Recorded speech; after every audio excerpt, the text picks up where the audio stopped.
Hey, good evening. Hope everybody's doing well. Glad to be back. Hope you guys had some well-needed rest, got an opportunity to go home or got to travel, and really hope that everybody is feeling okay and hasn't had any of the complications of the virus or their families. So my prayers are with you if you have had to deal with that.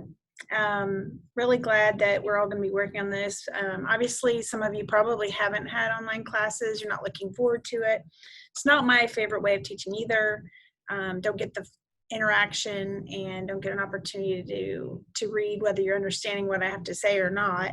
But I really encourage you to reach out to me and let me know if the way we're doing it in the next few weeks is working or not working. I'm going to try to break up the lectures in a little bit smaller sections rather than trying to do all of one chapter at once.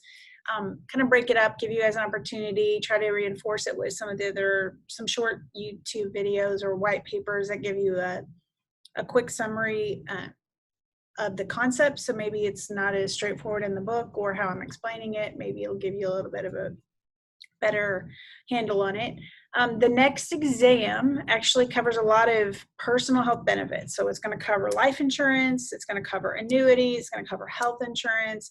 So it's going to cover things like social insurance, things like unemployment or Social Security, things that most of us have heard of or are familiar with, but maybe have never really thought about. So before we get started on life insurance, I just want to mention that my intent is to utilize Zoom. I plan on trying to put all of your exams, similar format to what we've done in the past. I would expect the same kind of exams, some multiple choice, a large portion is multiple choice, and then a good maybe 30 or 40% might be some short answer or essay on Moodle. They most likely will be timed exams. I haven't set them up yet, but that's what I would anticipate. Let's see. Please feel free to reach out to me at any time if you're unsure of where we're at, what we should be doing, if there's any questions about the material. I encourage you to tell me if something's not working, if you'd prefer to do it a different way. I also encourage you that I would like to try to set up some live Zoom sessions during a regular class period, not every week and not every class period, but especially as we're getting closer to reviewing for the exam, I think it would be useful for me to review concepts and answer questions so you guys can stop me and say, oh, don't remember that. Can you explain that particular concept?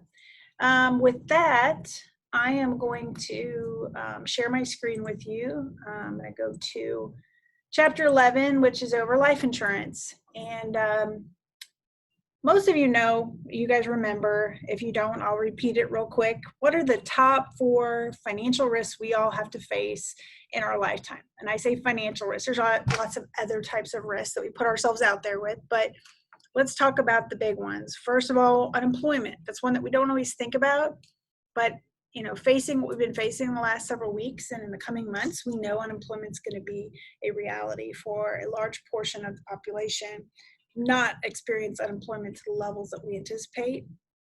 In fact, we've been at some of the lowest unemployment rates in the state of Missouri in several decades, anywhere from 2 to 3%. In fact, we've always said that you couldn't get any lower. There's always a certain percentage of the population that is not employable. But in this case, we are anticipating it go anywhere up to 30% of the people out there might not be able to get jobs. Another important one is poor health. What if you actually have some kind of a condition or you are incapacitated by some kind of injury and you have large medical expenses and you need to be cared for? Those are things that could impact your financial well-being. Another one might be having inadequate retirement income. What if you don't save for your retirement? You rely on Social Security only, and you're living in poverty the remainder of your life and have a lot of substantial bills, like maybe you don't have the ability to care for yourself or your spouse in a long-term nursing facility. But the most important one that impacts us throughout our life that we are most commonly used to would be premature death, and that's what life insurance policies are for, to help ease the burden of premature death. So obviously, what does that mean? It means that you die before your time, obviously, but that you die having some kind of financial obligation to a family member or a group of family members, especially if you're head of household and you're the primary income breadwinner. You have committed to support people, put them through school, feed them, put clothes on their back, provide housing, shelter. So these are things that if you were to die unexpectedly, how would they survive? How would they make their ends meet? Obviously, if you haven't put much thought to it and maybe your spouse doesn't work and stays at home, or maybe they earn a lot less than you do, what a huge financial burden that's going to be if they can't replace your income. And we're talking about your earnings forever. If you're 30, 35 years old, that could be from the time you're 35 till you're 65. 30 years of earnings that cannot be replaced. Then there's additional expenses, things such as funeral expenses, any estate settlement, like maybe you have some leftover debts or medical bills, you need to pay court costs, whatever the probate expenses might be. You also are concerned that maybe even though your family could survive, they would experience a huge reduction in their standard of living. You know, maybe today you live in a really nice middle-class neighborhood or even a wealthier neighborhood, and then as a result of your death, your family has to give up their home, maybe can barely make ends meet, and they're then struggling. So I've seen that happen to people. It's unfortunate that their families didn't prepare for that. So definitely want to think about that. And then the final is there's a lot of non-economic costs, things such as grief and just dealing with all the transitions and depression that go with it. So those things cannot be quantified, and that's not our intent with life insurance. Life expectancy. So obviously how life insurance premiums and how much you need really depends on how long you're expected to live. Everyone, unfortunately, has an actuarial table. It's not a science that says this is when you're going to die. They have a pretty good probability within a certain small, minute percent of where you're anticipated to die most likely and what age range. Life expectancy, the good news for us is that it's increased substantially over the last century. So if you were to look back in 1920, over 100 years ago, the average life expectancy of an average adult, male and female combined, 54 years of age. Man, I'd be almost ready to die here anytime if I lived 100 years ago. If you look at 1970, the average life expectancy would be just almost 71 years old. And today in 2019, they don't have 2020s out there yet, we're looking at closer to 78, 79 years of age on average. Men usually live a little bit less or don't have as long to live as women on average. Unfortunately, the U.S. has really lost some momentum here. The U.S. used to have a really, it probably is in the top 10 or 15 countries in terms of life expectancy. And in the last 2 to 3 decades, we've really lost some ground. We aren't growing our life expectancy like other countries are. So if you were to look at today's rankings, the U.S. actually ranks 26th out of some of the top 70 countries. Japan is the top at 84 years of age. Remember, ours is like only 79 years of age. Most of the European countries, as well as Australia, Canada, South Korea, Iceland, all of them actually have a much higher life expectancy than the US. So I wonder why that is. We've always talked about Americans have a high obesity rate, they have poor diet, poor lifestyle, maybe they don't have access, and that's why Obamacare came along a few years ago. Maybe we don't have access to health care, so a large percentage of our population doesn't get the medical care that they need. That could be a reason. We also have a very high infant mortality rate in the US. Not really easy to explain other than could be due to premature births, maybe there's smoking or drug use that could impact the probability that your child's going to be born prematurely and die unexpectedly. So what are the financial impacts of premature death? Really, it depends on what your family structure is. Every family, every person has a different situation. Some are more needy or have more requirements than others. So if you're a single individual, you probably don't need life insurance, especially if you live by yourself. If you were to die tomorrow, and even if you had a mortgage, the house would just go back to the bank. unless you want your family, meaning your parents or some other family member, to receive your asset that pays off your debt. Really, there's no obligations there if something happens to you and you have no dependents. However, you become a single parent, you raising maybe even 1, 2, 3 kids on your own, that's a huge financial obligation. And if you were to die, there is no other parent that could pick up that. And if you expected someone in your family, whether it be another family member, a parent, to raise your children if you're not there, or maybe it's your sibling, what would it take for them to be able to raise your children in the manner that you would want them to be raised? So that's a pretty substantial cost, and they would expect that you would provide for them. Now, obviously, we all would probably step up to the plate and take care of it, but we don't want to put anybody in that financial crisis. If you have 2 incomes in the family and children, sometimes it's a little easier. Maybe you both earn a substantial wage, and one actually passing away and losing that one income may not be too much of a burden. However, going back to work and dealing with that first transition period can be difficult right after someone's death. So you have to have some kind of cushion there to help get back up and running. Maybe you remarry and maybe it won't be as difficult going forward. If you're a traditional family where there's one income earner and the other one stays home, that could be a much different impact, especially if the primary breadwinner passes away. I found it interesting. There's actually a statistic out there that says if you're a stay-at-home spouse, you were to put together and bundle all the services that you provide to your family, whether that's cooking and cleaning and care, that would add up to about $163,000 a year. Pretty hefty. So I'm sure you want to make your stay-at-home parent feel really significant, let them know what they're worth. It's quite a bit of money. Blended families, we know what those are. Maybe you adopt, take on some additional children with your spouse. Maybe they were previously married and had children from another marriage, and maybe you have additional responsibilities there. And something maybe that's new to you is a sandwiched family. We call this where you have dependents on both sides. So you might have young dependents, children that depend on you, as well as elderly parents that need care. And so maybe you're sandwiched in between and have both financial obligations to consider. So how much is enough? Now, it mentions here there's 3 approaches that can be used to calculate what you need. We're going to primarily focus on 2. In fact, the new textbook only focuses on 2 methods, the 2 most important ones. First would be, I think there's a lot of shortcomings here, but it's a way to look at it, would be what is your value, what's your human life value? And the only thing it's really looking at is what are your potential earnings, what is the value of the earnings that you would earn over a period of time that you plan to work, and we're putting it in present value terms. Obviously, you plan to earn a return on investment on those dollars if you were to be investing them. So it's looking at what would that value be today.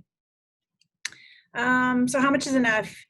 You know, it depends. Some people also put a rule of thumb out there. If you don't do any other calculation, the most common you use rule of thumb is anywhere from 8 to 10 times what your annual salary is. So, you know, if you make $100,000, having $1 million policy is not out of the question. Doesn't give you any comfort knowing whether that's enough. It really depends on your family size and your family needs and the long-term aspects of raising your children and where they are in their upbringing. Talk a little bit more about that human life value. So how do you calculate that? First thing is you look at what is your average annual earnings over your productive life. So if you're 30 years old today and you plan on working until age 67 when you're eligible for Social Security, that means you're planning on working 37 years. What would be your annual earnings every year for the next 37 years? Obviously, a more complicated answer would be you hope to grow your income over time, but for simplicity's sake, let's assume you make $50,000 and it's going to stay steady over the remainder of your years.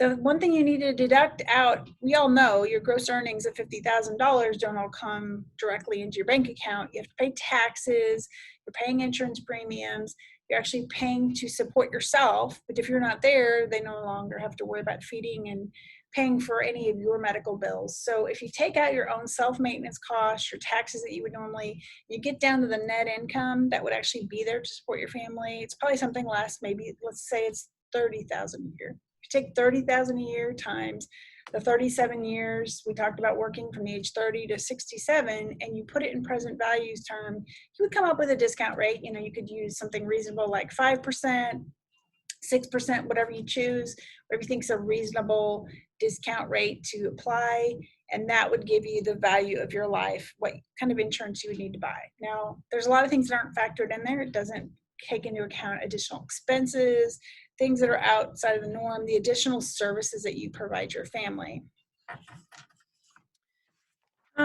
Let's talk about the second approach. And to me, this is a more valuable and effective approach. It's really looking at what does my family need? Not what am I going to earn, but what do they need over my lifetime? I'm not there to maybe increase my salary and climb the corporate ladder. I die when I'm young. I may not be able to build the business that I wanted to build. And there's things that I want to provide for them down the road, like an education or some annual vacations or whatever it is that you want to provide. Maybe you want to make sure that your spouse is taken care of all the way through to retirement. So essentially, and I'll show you the spreadsheet here in a minute, basically you're calculating what are my cash needs immediately. So I immediately pass away. Obviously, we have expenses, funeral expenses. You may have outstanding medical bills. You probably have some estate planning fees to settle your estate if it's not been transferred appropriately. Maybe you have some attorney's fees. Then you have this, what we call a readjustment period. So immediately following your death for 1 to 2 years, and that's not set in stone. That's the period it takes for your family to get back to normal. Maybe it's one spouse who hasn't worked in several years to get back to working, finding a new job, maybe moving out of one house into another house because they need to cut their expenses, or maybe they're relocating to be closer to family to help care for their kids. So there's this period where maybe they're not actively working and they just need to take care of business right after your death. Then we have what we call the dependency period. So this is what it takes to get your primary dependents, which would be your young children, all the way up to age 18. And we all know, most of you are students, you're probably still dependent on your parents, as are mine. This is just a rule of thumb. Ideally, you'd like to make sure your kids are taken care of and can go to college and don't have to worry about having to support themselves, but you at least need to get them to 18 so they are adults that can raise themselves and theoretically could be independent.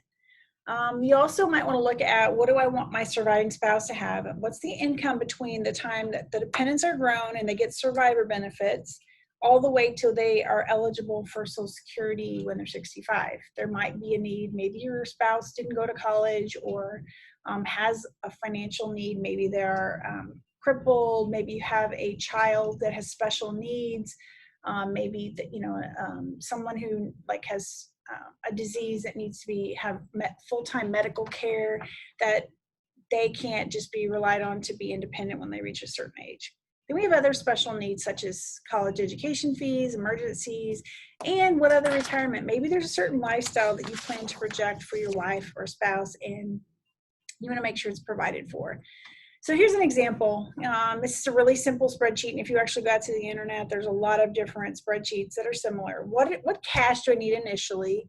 So my funeral expenses, my medical expenses, any installment loans, any other, estate taxes that need to be paid. Maybe you have to pay some attorney's fees. Those are immediate cash needs that come out of the account.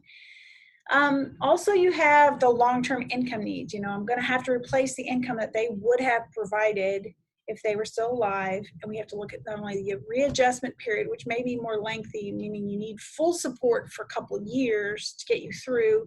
And maybe you need only half or a third or 2/3 for the rest of the dependency period. And you have to look at, what's it going to take to get my youngest child to the age of 18 or beyond, depending on your own personal preference. Also special needs. So what if I wanted to pay my mortgage off and I wanted my spouse to not have to worry about that? What if I have to put aside emergency fund, like somebody has, a crisis that needs to be taken care of, maybe a major accident or something happens. You also want to look at, I have to put them in a car, or maybe I need to provide braces or any other medical expenses that maybe I hadn't counted on. And then you have college education. So In this particular example, it says Jennifer Smith has almost $640,000 in needs. She has some assets. She's got a checking and savings account. She's got some mutual funds and different investments, a retirement plan. She has current life insurance policy of only $60,000, which isn't very much. And if you really look at what does she have in terms of assets, including that life insurance, only $165,000. Obviously, she has a major shortcoming, almost $475,000 she would be short to cover all the things that she would like to cover. Now, this is where you actually get to choose what you want to happen to your family. You know, it doesn't mean you just have to replace exactly what you earn today, and it doesn't improve your family's life. Maybe you want your family to live more comfortably and less stressed, and so you can build that into your goals when you're selecting the amount of life insurance that you need.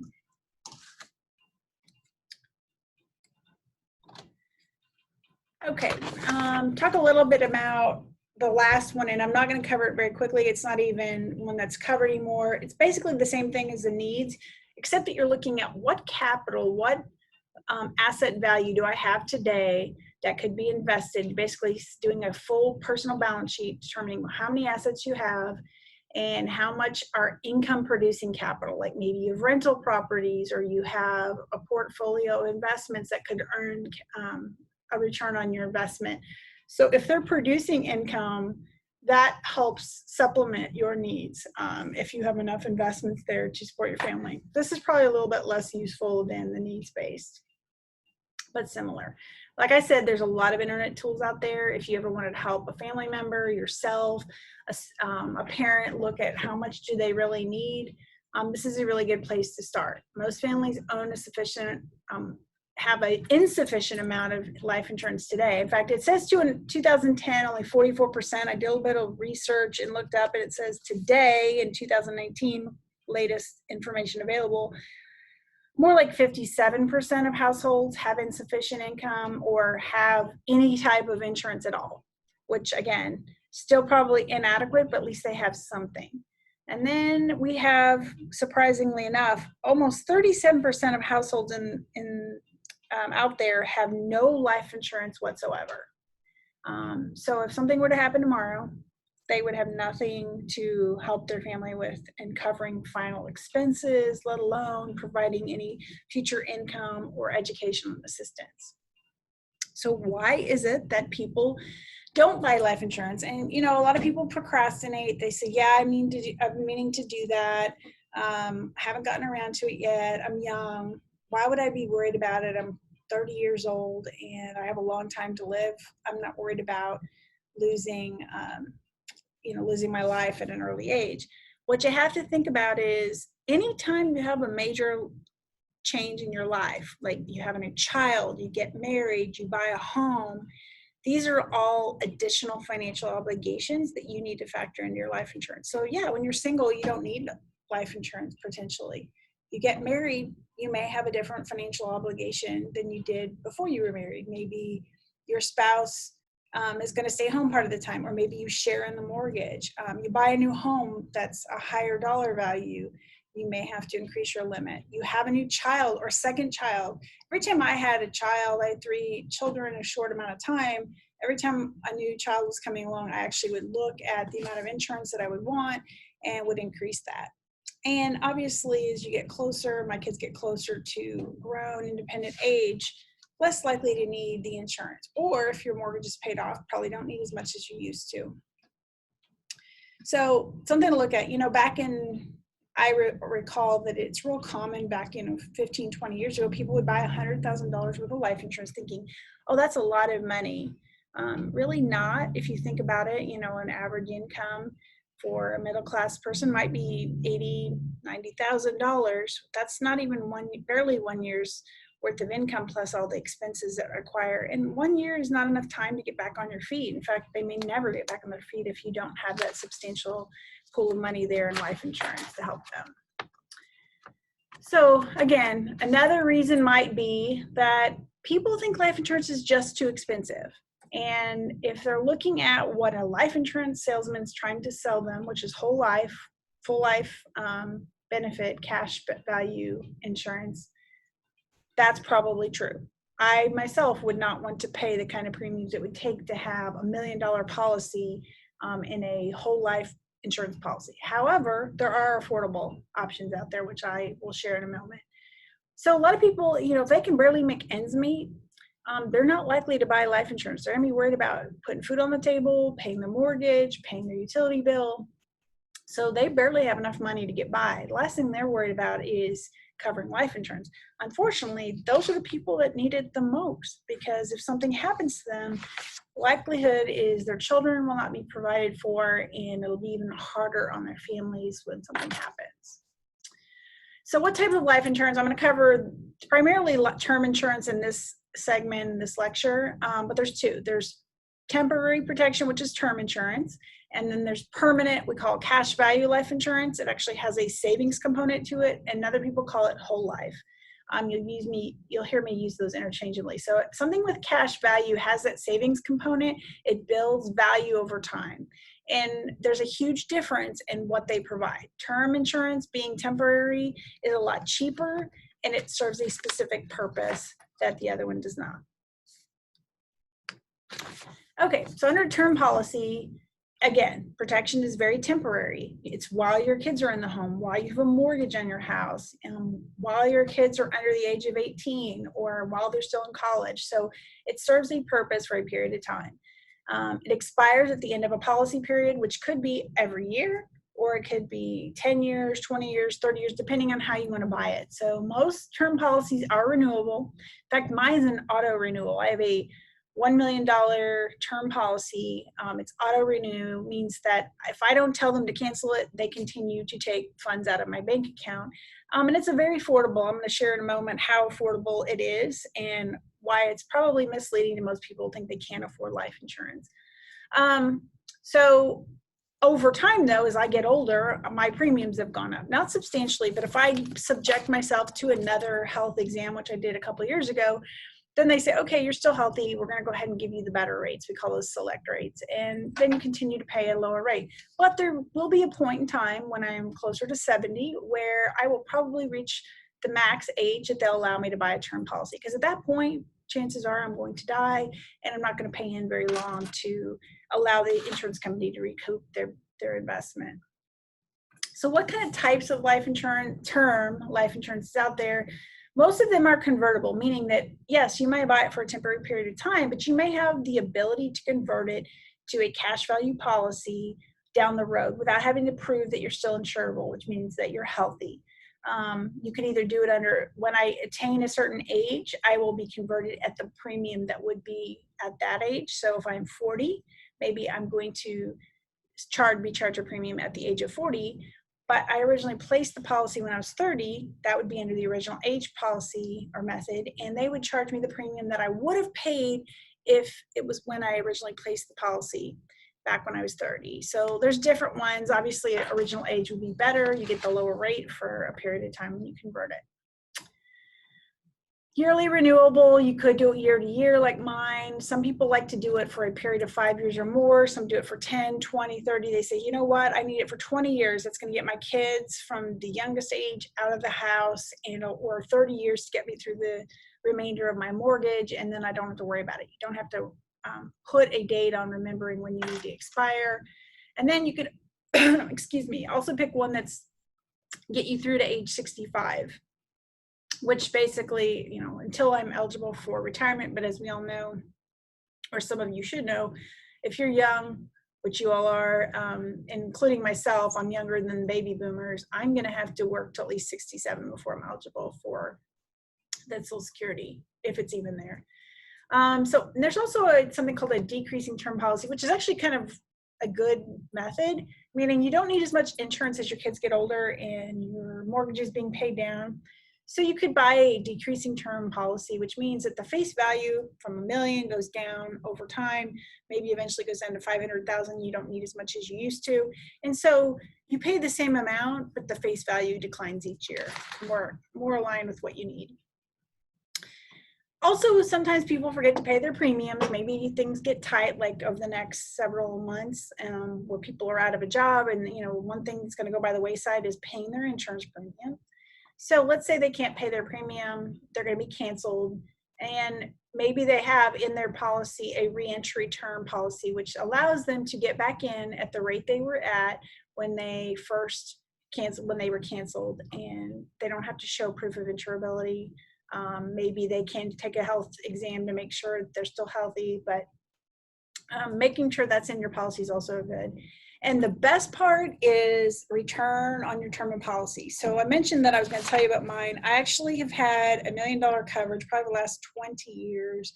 I always thought that would be a lot of money, but when I really looked at it, I'm part of the CPA society. Usually CPAs are pretty low risk, so they don't usually have a high mortality rate. But for about $1,000 a year, I get $1 million in coverage. But the best part is I get a nice refund every year. It's not guaranteed. No, if they have a bad year and a bunch of CPAs die at the same time, they may not give you a refund. But last year, as an example, I got a 55% refund at the end of the year. So out of the $1,000, I got a nice check for $550. So if you really look at my net cost, I paid $460 last year. Monthly, that would be around $38, $39. And if you equate that to a weekly, that's just under $9 a week, which is really just a couple coffees. So it's not a lot of money. Why would people say they can't afford life insurance? If you can't afford even to buy food, I understand that. But most people don't realize that they don't have to buy $1 million policy. It could be a couple $100,000, be a lot cheaper.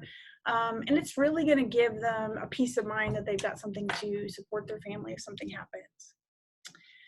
So what are the uses and limitations? Real quick, term insurance is absolutely appropriate if you don't have a lot of money to spend on life insurance and you don't want to throw it away. You'd rather invest your money in something else for returns rather than in life insurance, which aren't guaranteed. And we'll cover that in the next section, next lecture.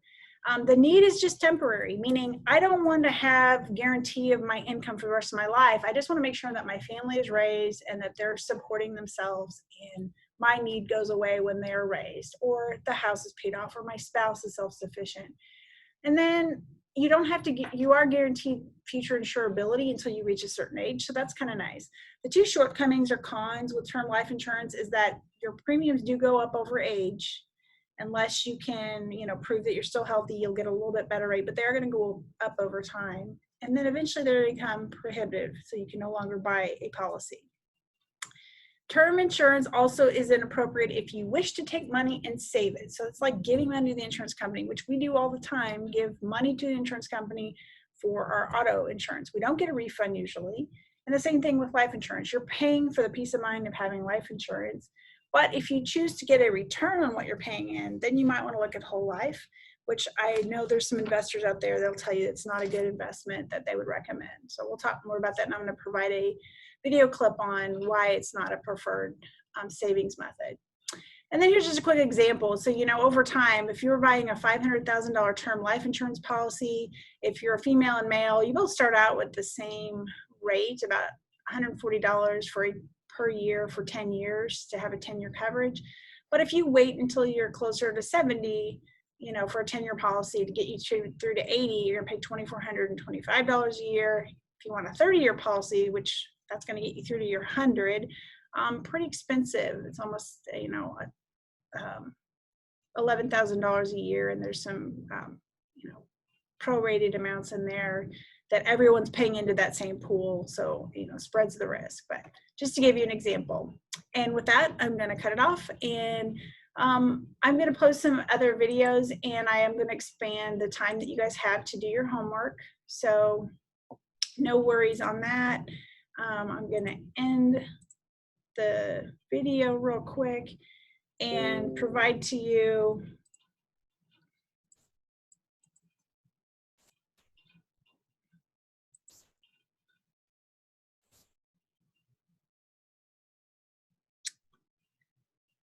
bear with me a second. I'm going to stop sharing my screen.